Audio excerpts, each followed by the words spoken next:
Welcome to my channel. This is Hot Mess and Hot Glue. My name is Lynn. Let's have some fun. We've got a couple Kirkland dupes. We're going to start with this porch sign that retails for, I'm sorry, $65? Yeah, no.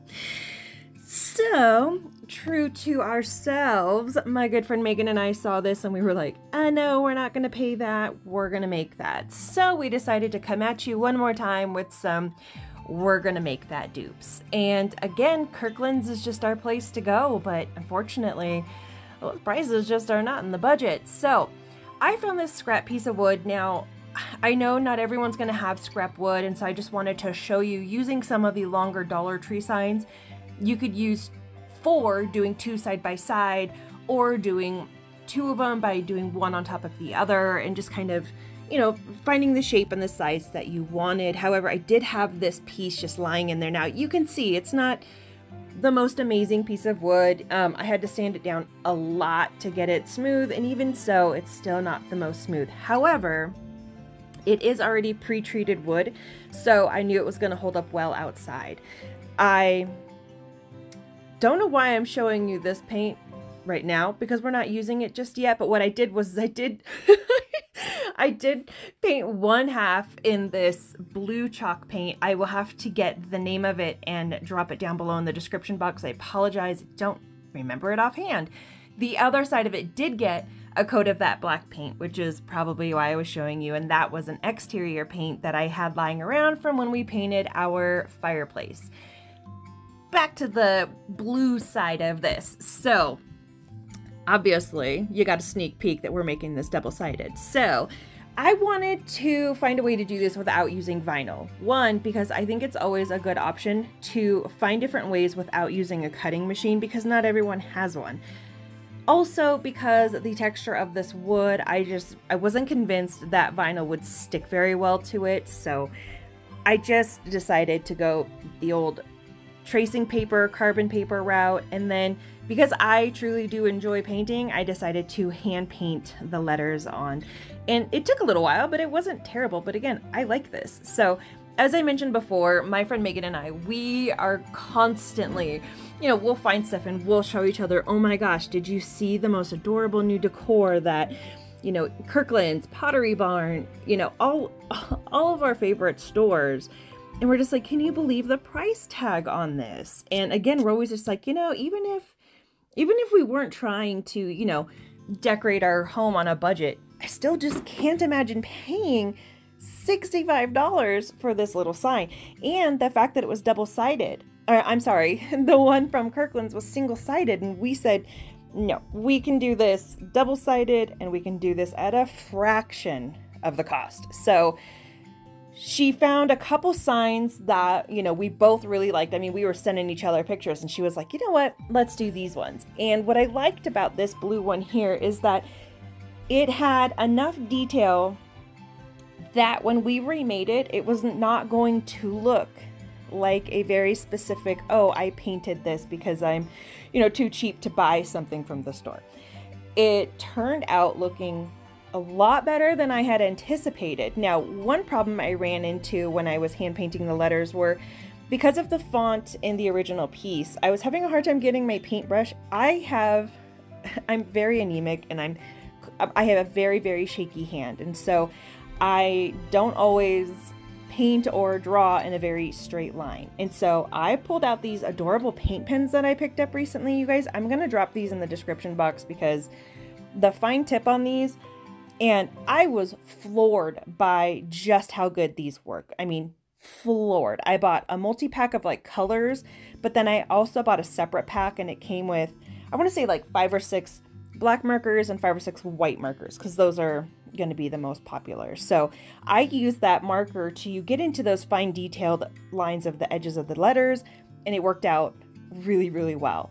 So once I had all that, and here, actually, I just wanted to show you, in between paint strokes, I like to keep baby wipes on hand because that's what I will use to kind of clean and wipe my brush in between, you know, detailed portions of painting like this, because what it does is it cleans off the brush, but then it also gives the bristles kind of a nice clean, flat line.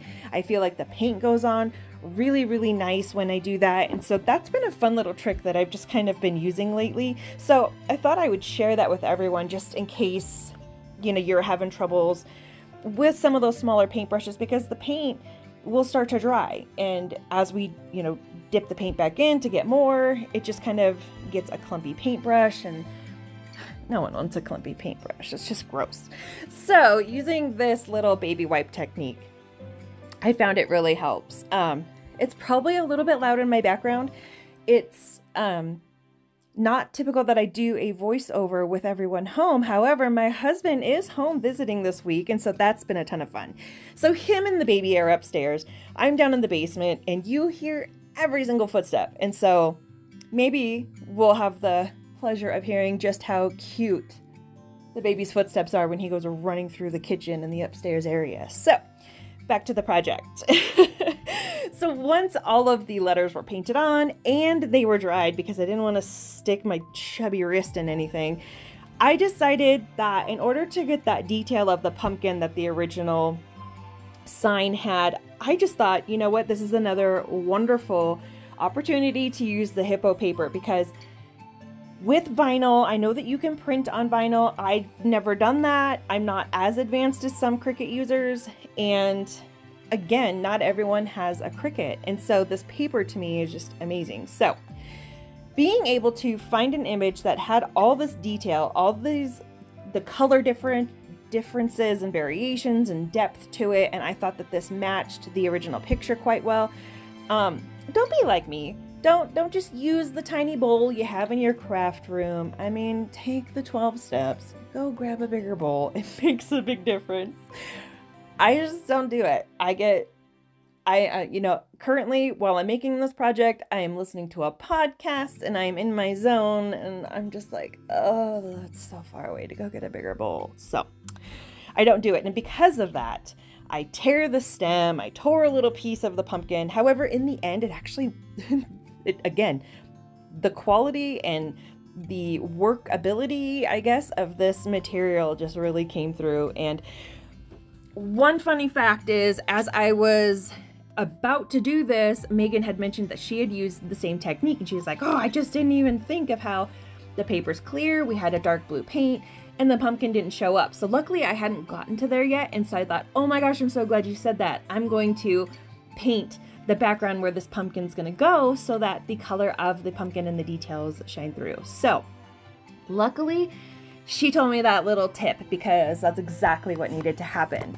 In the original piece, the blue front welcome portion has a little bit more of like a rustic kind of farmhouse look to it. We kept calling it the farmhouse side.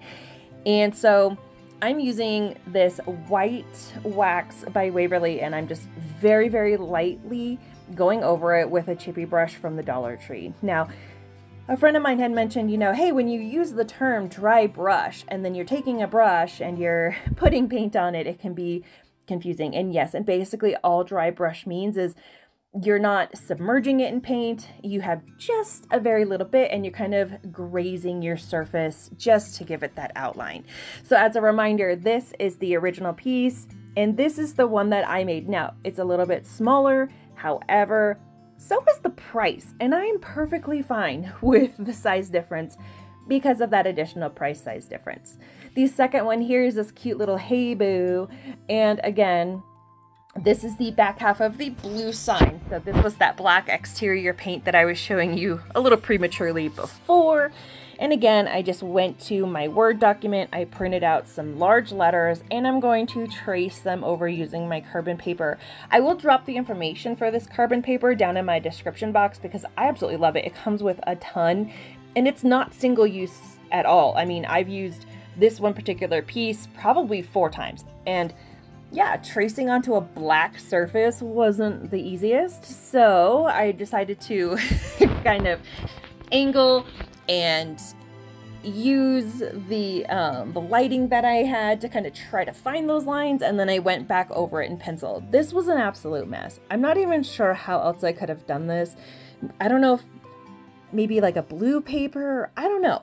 All I know is it was a bit of a disaster. So When I went in with the word hey, I really went heavy-handed. I mean, you could see, I am pushing on my pencil and I am going over it and over it and over it. I'm really trying to make sure that that lettering transfers over much better.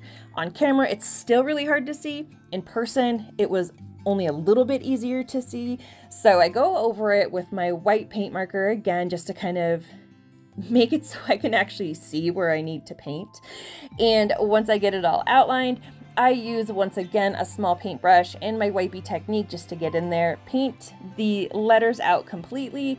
All right, guys, if you think these projects are, you know, not bad, maybe give this a cute little Stan thumbs up here. He kind of pops up in the corner on these projects saying, yeah, it's not bad. If you agree with Stan, maybe drop a thumbs up. I really appreciate it because even a thumbs up really helps my channel grow. It's amazing. Again, a reminder, $70. $70! There's no freaking way I was gonna pay that. Now, the bottom of this guy is really boring, and even my husband was like, it needs something. So found these cute little ghosts, and I can use the hippo paper, I can create a stencil, but which of these do you like? So in the description box or in the comments, will you let me know? Maybe vote. Ghost number 1, ghost number 2, and whichever wins, we'll go ahead and put on there, and then I'll show you guys the winner. This here is a doormat dupe. Now, I know that Megan had mentioned she found a much more alike or similar floor mat at Walmart, and it was very inexpensive. So please make sure you head to her channel. I really want you guys to see how she did these. They're different in a sense that, you know, our materials are so different, but anyway, the doormat that she uses gives you a much more similar dupe. Now, I wanted to recreate the lines. Easiest way to do that is to take painter's tape, then take a scrap little piece of painter's tape, use that as a spacer in between your lines. This way you know you're getting even out or even spaced lines. I did this all the way down. Again, we're going to go back to that black exterior paint because it's going to be outdoors, so I felt the exterior paint would hold up really well. And I'm just taking this is a Dollar Tree little paintbrush, and I am really working the paint into this fabric. I mean, I'm going side to side, up and down. And while it's drying, it came down to, okay, how do I want to recreate these letters? Again, I'm trying to avoid using a Cricut. I have these larger stickers from Hobby Lobby that I got on clearance. Now, I would never, in my home decor, use this like salmon glitter. However, you can paint over them. And you can also use the back portion of the sticker as a stencil. But then I also found this sign from the summer collection at Dollar Tree, and I liked the letters. I thought they matched the kind of modern feel. Now, granted, in the original, the H was not capitalized. So I grabbed my little helper to help me place these letters and figure out where exactly we wanted them to be. Once I figured out the placement, I just went through with my white marker and I did a quick little outline of each of the letters. Now, is it just me or is removing the tape really the best part? You can see here now this has more of a Halloween look because of that gray background. Now, one of my thoughts was if I didn't love the gray, what I could have done is I could have gone back through, taped over the black, and maybe grabbed even like a stone spray paint. However, stone spray paint can be anywhere between $7 to $10 a can. That kind of defeats the whole, like, how inexpensive can I challenge myself to remake this? So in that respect, I feel like I did kind of, you know, I sacrificed a little bit of the aesthetic in matching the dupe, but it was still fun. Anyway, I did end up going through and I used the hippo iron-on material for this. I wanted white letters, and because that fabric was really hard to paint on, I didn't want to go through and try to mimic the lettering. I thought that that wasn't going to look good at all. So I just peel off the back. Now I do have a couple videos showing a little bit more in-depth use of this hippo paper. So I'm just kind of going through it a little bit quickly on this video. That little iron though, I will drop the information for my little iron in the description box because it's amazing. I love it. Aside from the fact that it's just adorable. As we're nearing the end of this, again, if you don't mind, if you agree with Stan and you think this project came out not so bad, maybe drop a thumbs up. The original was $14.99. Here's ours. Now again, I know I sacrificed some of the aesthetics.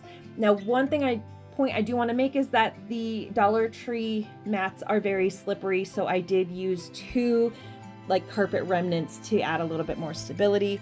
Boom! Bonus dupe.